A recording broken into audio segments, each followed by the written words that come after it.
December 7th, 1941. Hundreds of Japanese planes roar over Pearl Harbor. Battleships explode. Airfields burn. It's one of the darkest days in U.S. military history. But let's change one thing. Sitting on the tarmac, hidden under a tarp, is something no one understands. The F-22 Raptor. A modern fighter jet dropped into a battle it was never built for. So what happens if the most advanced jet on Earth is unleashed during one of the most infamous attacks in history? Can it stop the raid? Or is it just one jet against hundreds? So what exactly just got dropped into 1941?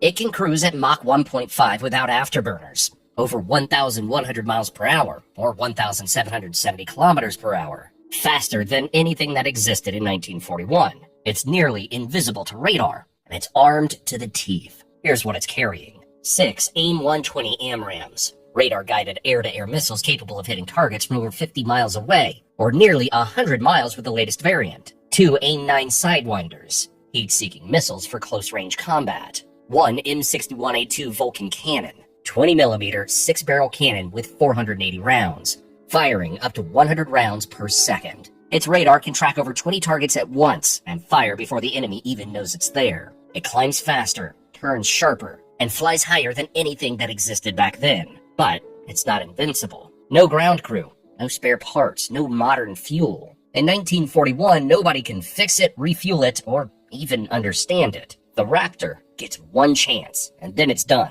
Now, let's look at what it's up against. On December 7th, 1941, the Japanese launched a surprise attack with 353 aircraft, split into 2 waves. The lineup? Mostly Mitsubishi A6M0 fighters, Nakajima B5N torpedo bombers, and Aichi D3A dive bombers. The Zero was fast and agile for its time, but still topped out around 330 miles per hour, or 530 kilometers per hour. The bombers were even slower, barely reaching 230 miles per hour. That's less than 370 kilometers an hour. These planes had no computers, no radar, no guided weapons. Everything was done manually, from aiming to navigation. If they wanted to shoot something, they had to see it first and get close. Their strategy relied on tight formations and overwhelming the enemy with speed and coordination, not technology. And back then, it worked, because no one was ready for it. But this time, someone is. The first wave of Japanese aircraft approaches. 183 planes coming in low over the water. The Raptor takes off just as the first formations are spotted.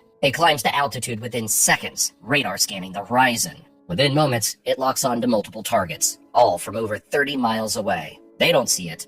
They don't even know it's there. Then, missiles. The first AMRAAMs strike through the air. 1 second, the formation is tight. The next, planes vanish mid-flight. No warning, no return fire. Panic sets in. The bombers break formation. Fighters spin off in all directions, trying to find the threat. Nobody knows where the attack came from. The Raptor swings out and strikes again. By the time the Japanese pilots figure out something's wrong, a dozen planes are already gone. They've never seen anything like this. And the scariest part? They still haven't even seen the jet yet. The second wave is already on the way. Another 170 planes flying the same path towards Pearl Harbor. But this time, the surprise is gone. Alarms are going off. Soldiers rush to man anti-aircraft guns. And up above, one jet is changing the entire battle. But there are over 300 enemy planes in the air, and no amount of tech can be everywhere at once. The jet is fast, but it's still just one.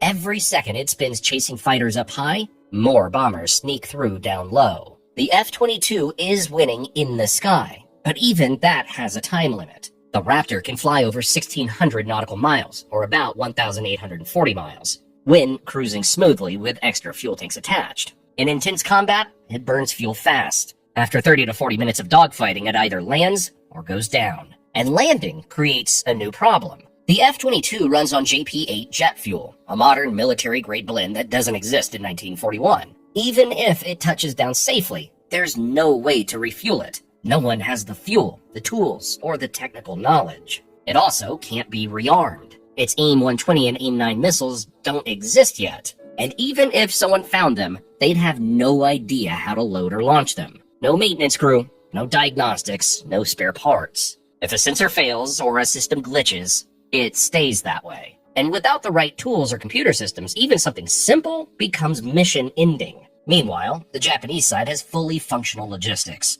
Their aircraft launch from nearby aircraft carriers, which are stocked with fuel, bombs, and trained deck crews. They can refuel, rearm, and launch dozens of planes every few hours. In 1941, they've rehearsed this exact attack down to the second. The Raptor is unmatched in the air. But once it's out of fuel or ammo, it's done. No second run. The clock is ticking. So the question is, can it actually stop the attack? Well, Pearl Harbor wasn't just an air battle. It was a coordinated strike on ships, airfields, and infrastructure. In the real 1941 attack, 8 U.S. battleships were damaged or sunk. 188 aircraft were destroyed on the ground, another 159 damaged, and more than 2,400 Americans lost their lives. Could one F-22 change that? Yes, but not completely. The Raptor dominates, but even that has limits. If every missile hits and the cannon is used perfectly, it might bring down around a dozen enemy aircraft. That's 8 with missiles and a few more using the Vulcan cannon, depending on how many rounds it takes to disable each one. Realistically, somewhere between 10 and 13 planes could be taken out, but that's it. Enough to disrupt a wave, not enough to stop an entire armada. That alone could save ships, save lives, especially if the Raptor focuses on hitting the bombers before they get into range. But it can't stop all of them. There are too many planes, too many angles, too many targets.